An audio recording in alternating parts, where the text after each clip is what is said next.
সুপ্রিয় দর্শক, আসসালামু আলাইকুম। আজকে আপনাদের অনেক কাজের একটা জিনিস দেখাচ্ছি। এটা হলো আপনার বুস্টার পাম্প, যাকে বলে প্রো বুস্টার, আমরা এটাকে নাম দিয়েছি।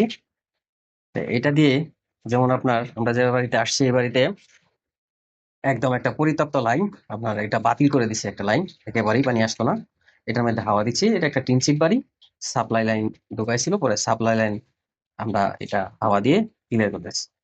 এটার বৈশিষ্ট্য হলো আপনার এই যে শুধু হাওয়া তা না, এটা পানি আর হাওয়া একসাথে যাচ্ছে। এটার মধ্যে আমরা দুইটা বুস্টার ভালভ ইউজ করছি, যেটা দিয়ে আপনার এক সাইডের থেকে পানি নিতেছে। যেমন আপনার এই দেখেন, এদিকে পানি নিতেছে, হুম, বালতি থেকে পানি নিয়ে তারপরে যে এই হাওয়ার মাধ্যমে আবার এই ওয়ারিং এর ভিতরে যাচ্ছে। অর্থাৎ যে লাইনটা আমরা হাওয়া দিচ্ছি, এই লাইনটা অন্তত আপনার 500 ফিটের মতো লাইন করা। ওখান থেকে অনেক দূরের থেকে পানি আসতো, কিন্তু এটা আপনার এই আয়রনে প্রায় আপনার 20 বছর এটার বয়স। আস্তে আস্তে এটা বন্ধ হয়ে গেছে আয়রনে। এটা আমরা হাওয়া দিয়ে এটার মধ্যে পানি আনার চেষ্টা করতেছি, ইনশাল্লাহ পানি আসে। আমরা অনেক জায়গায় ট্রাই করছি, এটাও এ করতেছি, এটা দেখাচ্ছি কিভাবে পানি আপনার মধ্যে ময়লা আসে, এটা দেখাচ্ছি। নতুন ওয়ারিং যারা বাসা বাড়িতে করা হয়, এই নতুন ওয়ারিং গুলিরে আপনার অন্তত এই, এটা দেওয়া 20 কেজির মতো প্রেসার দেওয়া যাবে, কিন্তু বাসা বাড়ির অন্তত 10-12 কেজি প্রেসার দিলে এটা চলে। 10-12 কেজি আপনার ফ্লো মিটার দিয়ে 10-12 কেজি প্রেসার দিলে ওয়ারিংটা একটা চেক হইলো, বোঝা গেল না এটা ভবিষ্যতে দেখা যাচ্ছে আমরা 10 তলা 12 তলা 15 তলা বিল্ডিং হইলেও অন্তত আপনার একটা 15 তলা বিল্ডিংয়ের থেকে অন্তত আপনার 4 কেজি 4.5 কেজি প্রেসার নিচে আসে পানি যখন নামে।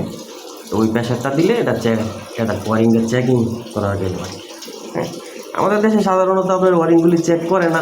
তারা মনে করে যে ট্যাঙ্কির থেকে পানি ছাইরা দিলেই যতটুকু প্রেশার হয় এতটুকু প্রেশারেই এই ওয়ারিংগুলি চেক হয়ে যায়। কিন্তু মূলত এগুলি আপনার নতুন অবস্থা ওয়ারিং কইরা পরে প্রেশার দিলে ভালো হয় আর কি।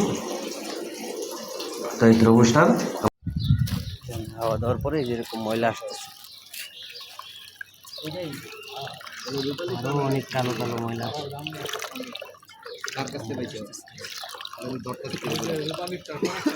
এই যে টয়লেটটার মধ্যে আপনার প্রেসার দিছিলাম, এখানে মোটামুটি আপনার সাপ্লাইয়ের সাথে অনেকগুলি টয়লেট সম্পৃক্ত, কিন্তু এই যে সবকিছু মোটামুটি পানি আটকে পানি বল লাগাই দিচ্ছি। আর ফল আপনার লাগানোর জন্য ওদের হচ্ছে ফল ফুইলা, তারপরে ওইটা লাগাইছিলাম, লাগানোর পরে প্রেসার দিচ্ছি, প্রেসার দেওয়ার পরে আপনার পানি আসছে। ভালো পানি আসছে এরকম। তো একদম পুরোপুরি জ্যাম হইলেও পাইপ লাইনে আপনার এটা দিয়ে ক্লিয়ার করা সম্ভব। এছাড়া এটা দিয়ে অনেকগুলি কাজ করা সম্ভব, যেগুলি আপনারা যদি আমার সাথে কথা বলেন তাহলে বুঝতে পারবেন আসলে এটা দিয়ে অনেক কাজ করা সম্ভব।